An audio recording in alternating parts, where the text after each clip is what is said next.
السلام علیکم friends, welcome to my channel.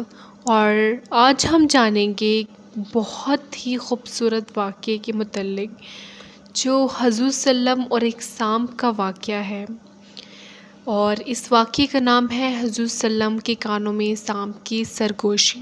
تو دوستو آئے شروع کرتے ہیں۔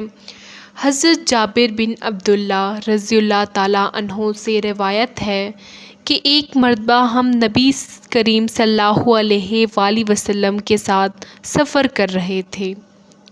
آرام کی غرض سے حضور صلی اللہ علیہ وآلہ وسلم ایک کھجور میں بیٹھے تو اچانک ایک کالا سانپ آپ کے پاس پہنچ کر اپنا منہ آپ صلی اللہ علیہ وآلہ وسلم کے کان کے قریب لے آیا۔ کچھ دیر بعد حضور صلی اللہ علیہ وآلہ وسلم نے اس سانپ کے کان کے قریب اپنا منہ مبارک لے جا کر کچھ فرمایا۔ اس کے بعد وہ سانپ ایسے غائب ہوا جیسے اس کو زمین نگل گئی ہو۔ ہم نے عرض کی، یا رسول اللہ صلی اللہ علیہ وآلہ وسلم، ہم اس سانپ کو آپ صلی اللہ علیہ وآلہ وسلم کے قریب دیکھ کر ڈر گئے تھے۔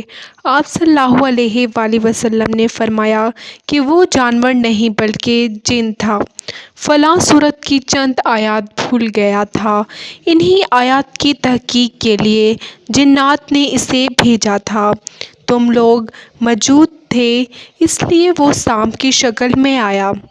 اس کے بعد رسول صلی اللہ علیہ وآلہ وسلم ایک گاؤں میں گئے۔ لوگوں نے عرض کی، یا رسول اللہ صلی اللہ علیہ وآلہ وسلم، اس گاؤں کی ایک خوبصورت عورت پر ایک جن عاشق ہو گیا ہے، اس نے اسے اتنا پریشان کر رکھا ہے کہ وہ نہ کھاتی ہے نہ پیتی ہے، بس مرنے کے قریب ہے۔ جابر رضی اللہ تعالیٰ عنہ فرماتے ہیں کہ اس عورت کو میں نے دیکھا، وہ ایسی تھی جیسے چاند کا ٹکڑا۔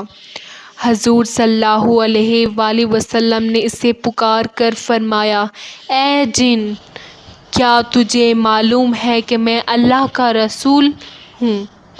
تو اس عورت کو چھوڑ کر یہاں سے چلا جا۔ یہ سنتے ہی وہ عورت صحت یاب ہو گئی اور ہوش میں آنے پر اپنا منہ ہم سب سے چھپانے لگی۔